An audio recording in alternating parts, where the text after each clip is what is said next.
부산 한성교회 오늘의 밥 시간입니다. 11월 14일 목요일 오늘의 밥은 디모데후서 2장 1절로 13절 말씀입니다. 내 아들아, 그러므로 너는 그리스도 예수 안에 있는 은혜 가운데서 강하고 또 네가 많은 증인 앞에서 내게 들은 바를 충성된 사람들에게 부탁하라. 그들이 또 다른 사람들을 가르칠 수 있으리라. 너는 그리스도 예수의 좋은 병사로 나와 함께 고난을 받으라. 병사로 복무하는 자는 자기 생활에 얽매이는 자가 하나도 없나니 이는 병사로 모집한 자를 기쁘게 하려 함이라. 경계하는 자가 법대로 경계하지 아니하면 승리자의 관을 얻지 못할 것이며 수고하는 농부가 곡식을 먼저 받는 것이 마땅하니라. 내가 말하는 것을 생각해보라. 주께서 범사에 내게 총명을 주시리라. 내가 전한 복음대로 다윗의 씨로 죽은 자 가운데서 다시 살아나신 예수 그리스도를 기억하라. 복음으로 말미암아 내가 죄인과 같이 매이는 데까지 고난을 받았으나 하나님의 말씀은 매이지 아니하니라. 그러므로 내가 택함 받은 자들을 위하여 모든 것을 참음은 그들도 그리스도 예수 안에 있는 구원을 영원한 영광과 함께 받게 하려 함이라. 미쁘다 이 말이여. 우리가 주와 함께 죽었으면 또한 함께 살 것이요 참으면 또한 함께 왕노로 탈 것이요 우리가 주를 부인하면 주도 우리를 부인하실 것이라. 우리는 미쁨이 없을지라도 주는 항상 미쁘시니 자기를 부인하실 수 없으시리라. 바울이 디모데에게 목회 차원에서 권면을 이어갑니다. 우리 모두가 목회자는 아니지만 교회 생활에 대한 지혜와 또 리더로서의 등목을 오늘 말씀을 통해 교훈받기 원합니다. 바울은 디모데에게 강하라 하면서 그런데 단서가 붙습니다. 1절에서 예수 안에 있는 은혜 가운데서 강하고. 여러분, 리더의 등목은 강력한 리더십 아니겠습니까? 리더는 지식과 지혜를 갖추고 또 선택의 순간에 우유부단하지 않고 우왕좌왕하지 않고 결단하는 것이 가장 중요한 리더의 자질일 것입니다. 그러나 바울은 오늘 예수 안에서 은혜 안에서 강하라. 여러분, 은혜 안에서 강하라가 무엇이겠습니까? 교회 일은, 신앙생활은 세상살이와 다릅니다. 세상 일과 다릅니다. 은혜 없이, 예수 없이 교회에서 리더가 되고 지도자가 되고 재직이 되고 일꾼이 되는 것만큼 자신에게 불행하고 공동체가 불행한 일이 없습니다. 어느 분이 교양도 있고 세상 지식도 있고 재력도 되고 인성도 좋아서 일꾼으로 교회에 세워졌다. 어떻게 되겠습니까? 처음에는 그럴듯해 보일 수도 있겠지요. 세상에서 등망도 있고 인품도 좋고 돈도 또 쓸 줄도 알고.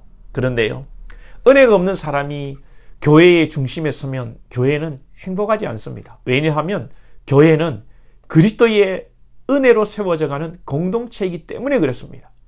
그래서 은혜 없이 일꾼이 되면 나중에 뒤에 가서는요, 일반 성도보다 못한 사람이 되는 것이 드러납니다. 그래서 성경은 먼저 된 자가 나중되고 나중된 자가 먼저 된다 하는 것이죠. 은혜 없이 일꾼이 되면 분명히 문제를 일으킵니다. 왜냐하면 교회는 세상 지식으로 똑똑함으로 돈으로 세워져 가는 것이 아니라 하나님의 은혜로 세워지기 때문입니다. 말씀이 없고 기도가 없고 은혜가 없는 자는 분명히 문제를 일으키고요, 자기 자신에게도 유익하지 않습니다. 사랑하는 여러분들이 늘 은혜 가운데 살아가시고 그 은혜로 교회에 충성된 일꾼 되시기를 축복합니다. 그리고 이 강하다는 것이 뭘까요? 성경에서 강하다는 것은 바로 말씀을 간직하고 말씀을 또한 전하는 자가 강한 자입니다. 초대교회 시대에 하나님께서 그리스도인을 칼과 창으로 무장시켜 로마를 무너뜨리지 않으셨습니다.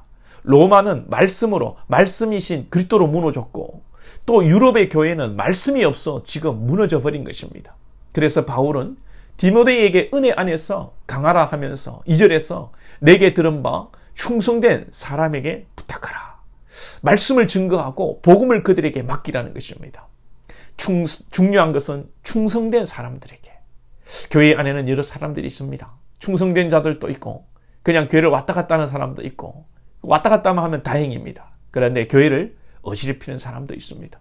바울은 충성된 사람들과 함께 사역하라는 것입니다. 우리가 살다 보면 자꾸 부정적인 것이 보이고 불평이 생기는데, 여기에 우리의 마음이 뺏기고 불평이 생기는 것은요, 마귀에게 지는 것이고 넘어가는 것입니다.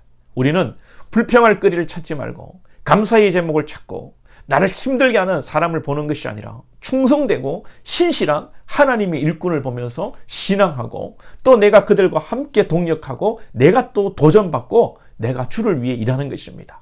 디모데가 젊은 목회자이다 보니 정의감에 또 열정에 옳고 그름을 따지며 분을 참지 못할 그런 어떤 것이 바울에게는 걱정이 되었던 모양이죠. 그래서 이런 권면을 하는 것이 아닌가 생각이 됩니다.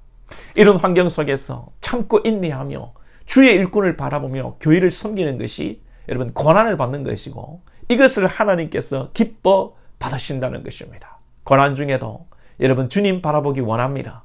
그리고 우리가 삶에 이 지혜가 있어야 합니다. 교회 공동체도 모든 것이 사랑으로 은혜로 다 되는 것이 아닙니다. 우리 주님은 우리를 사랑과 은혜로 보듬어 주시지만 교회 공동체도 아직 이루어져가는 천국을 이루어가는 천국의 모형이기 때문에 이 사람 저 사람 다 모여있기 때문에 여러분 우리에게 지혜가 필요합니다. 5절 말씀처럼 때로는 법대로 하는 지혜가 필요하고 7절에서 바울이 내 말하는 것을 생각해보라. 먼저 길을 간 목회의 선배 또 인생의 선배의 조언도 잘 우리가 귀담아 들어야 하고요. 무엇보다도 주께서 주시는 총명을 가져야 합니다.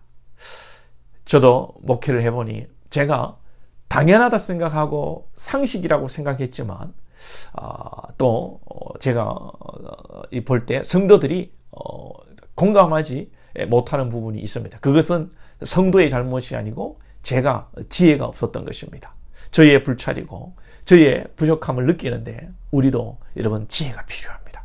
여러분들에게 하나님의 은혜가 충만하고 또 신앙생활 가운데 지혜가 있어 여러분 자신을 믿음으로 세워가시고 교회 공동체를 복되게 하는 축복의 통로, 축복의 일꾼 다 되시기를 소망합니다.